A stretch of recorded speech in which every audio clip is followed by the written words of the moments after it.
Everybody rolling? That's rolling. You're rolling? Yeah, that is Okay. Interview take one. One. All right, good. Alright, so we're here at the Rose in Pasadena. We are with Lightnin Willie and the poor boys. Lightnin Willie, how you doing today? I'm doing really, really well. Thank you. I'm excited about tonight's show. It's an honor to open for our Awesome. Well, this is a segment, it's called Backstage Pass. It's called This or That. And we ask a bunch of silly questions, about regular life, like what you do versus whatever.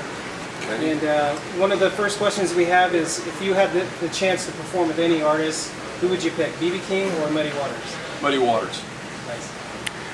Who was your favorite band in 1983? Van Halen. Beef or tofu? Meat. Paleo diet or keto diet? Paleo, I guess. I don't know. I don't know the difference. Good answer. All right. Do you prefer cable TV over Netflix? I don't prefer either, to be honest with you. I like Netflix for some of the movies, some of the stuff. Yeah, but the cable news now, it's the same thing. Trump did this, Trump did that, Hillary did this, oh that guy did this. And it's the same thing over and over and over and over again. One person lies about this side of it, the other lies about this side. And I'm tired. I want to be happy in my life. I don't need that. My purpose in life is to be happy. And I don't want to get drugged down into a quagmire of darkness. So that's why I just like watching Netflix. Ice cream or snow cones? Ooh. If I'm in Hawaii, shaved ice, snow cone. If I'm at home, ice cream. I'd be bad for ice cream. Baseball or football? Baseball. You prefer email or over texting? Texting's good. It's efficient now. Now that I know how to do it real well, it's a good way to communicate. It's fast. I think some people text too much. Or like, call me on the phone if you want to. I mean, I hate scrolling and going to the next page. It's like, call me up. It'll take you 20 seconds to take. It's going to take me 5 minutes to read what you text. Call me. All right. Do you prefer amusement parks or the beach? I like the beach. I love the ocean. I love the ocean. All right. A little bit about you. What attracts you to blues music more than any other genre?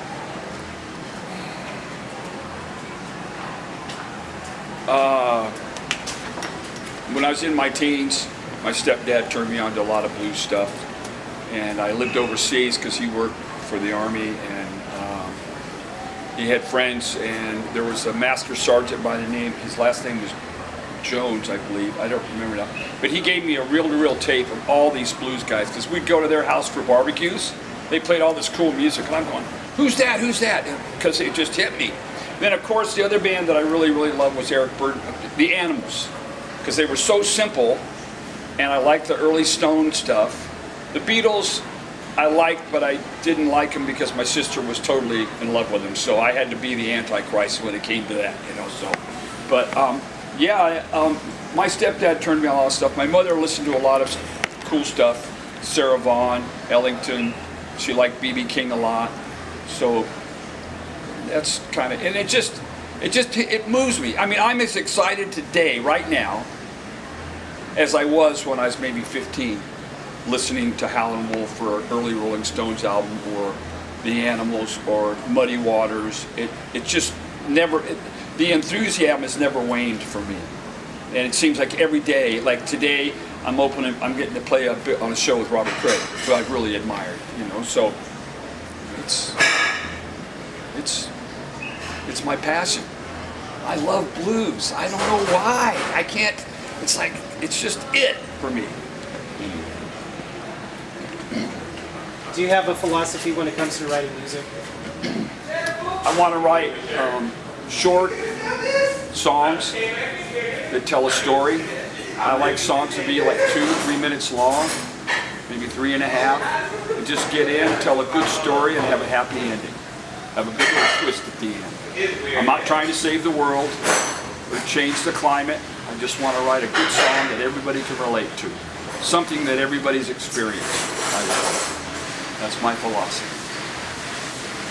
How do you feel blues influences today's culture? Ask the question again. How do you feel that blues influences today's culture? For me, I hear blues in a lot of stuff today and a lot of music. Just the form there, there's that influence there. And some people may not think it's blues, but it still is blues in a way. And I think the blues is a non-age idiom. You could be 15, you could be 70, and it just crosses everybody, it hits everybody a different way. As if to say, if I was going to listen to maybe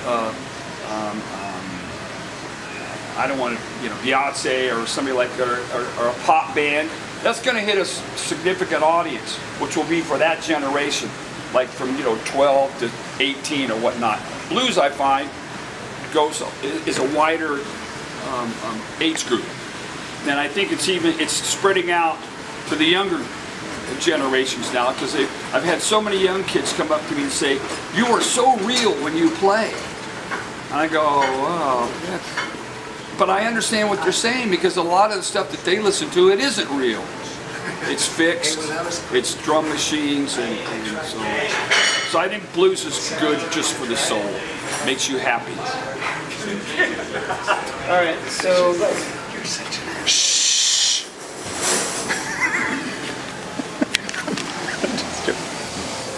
Okay.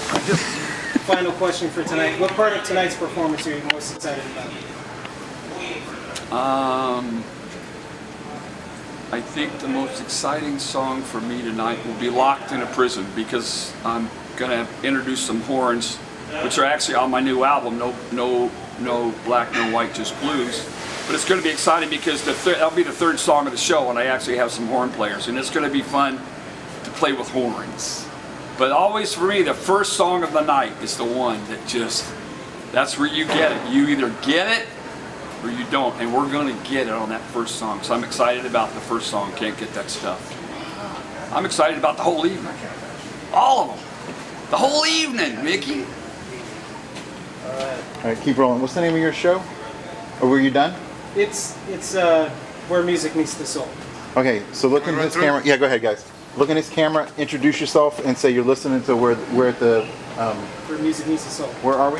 Are we doing the music? Is it for all We're of at the them? Rose. And you're watching Music Meets the Soul. Yeah. So introduce yourself and say you're tuned in. You're watching Music Meets the Soul. Hey, this is Lightnin Willie, and you're watching Where Music Meets the Soul, coming to you live from the Rose in beautiful Pasadena, and I'll give you my best Rose Queen way. There you go. Thank you, everybody. Perfect. You want to keep going? No, I think we're good. Okay, I got some questions. Can you keep looking at him though? Let me make sure this guy's still rolling. Perfect. So, look in that camera real quick and just introduce yourself and say where we are. Hey, I'm Lightnin Willie. I'm coming to you live from the Rose in Pasadena, California, where music meets the soul. Okay, now look back at Mikey. So I'm going to ask you a couple questions.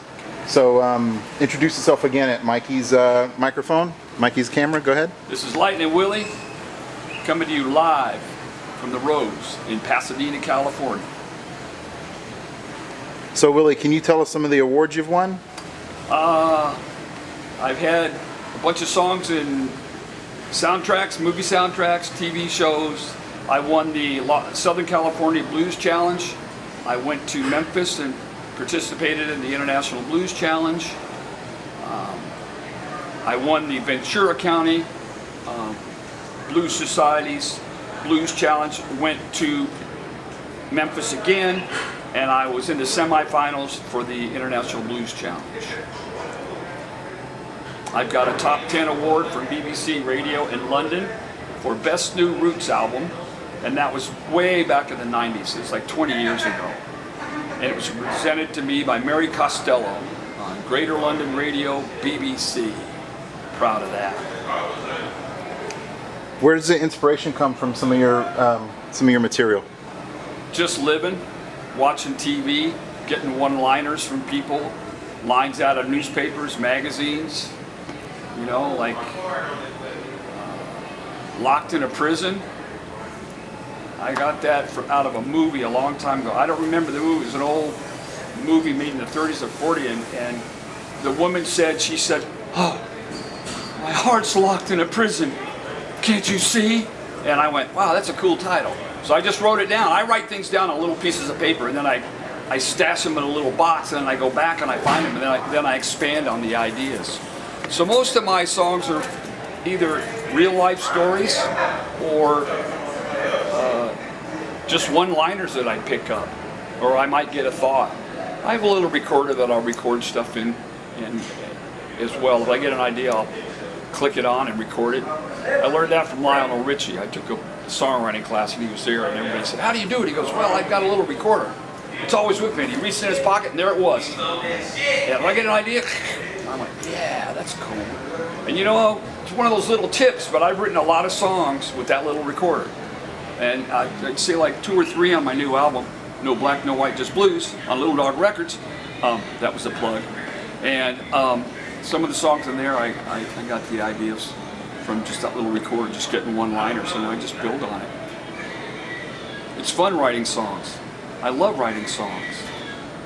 And it's taken me half my life to learn how to do it, but now it's fun, it's exciting. And it's something I do every day. I love it. How do you feel when a rock band, like when Van Halen did Ice Cream Man? The first time I heard Ice Cream Man not done by Van Halen, I was quite surprised. So how do you react to people not knowing that that's not original material? Well, quick story.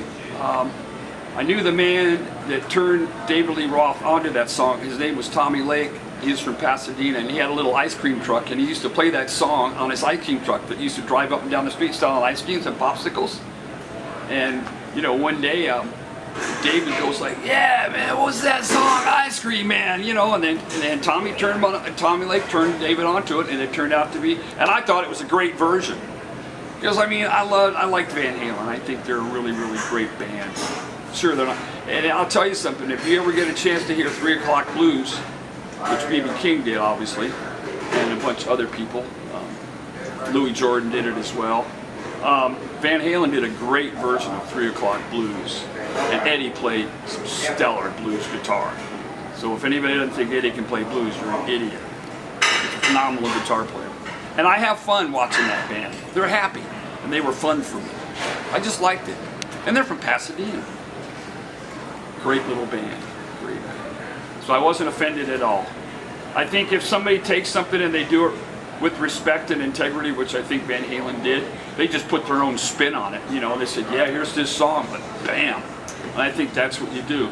I don't do a lot of cover songs, but if I do, I make sure I respect the person that wrote it or the band that did it. Just out of, you have to respect the people that came before us, because we didn't start this genre. You know, and I respect the shadows of every bluesman that's gone before me, so that's just how I feel about it. Anything you want to tell us about the show tonight? It's going to be a great show. I'm excited. I've listened to Robert Cray for a long time, and I really respect his playing and his tenacity, and I know how long he's been doing it, so he's an inspiration, and I'm real glad to be here. And I'm going to throw down hard tonight. I'm here to throw down hard. And I got a great band. I got Pete Anderson, the great Pete Anderson, Grammy Award-winning producer guitarist. He did all the Dwight Yoakam stuff, Katie Lang, Shell Shocked, Lucinda Williams, Mark Chestnut, Roy Orbison. The list goes on and on and on and on. But I'm so honored to have him as my producer of my album. And I'm also really honored to have him playing rhythm guitar for me and being my MD on stage tonight. I have the great Mike Murphy playing keyboards. I have the wonderful Jesper Christensen on drums. And also on the bottom, got one of the best bass players in LA, Mr. Mike Hightower. And I got 2 fabulous horn players, David Call and Evan Solomon.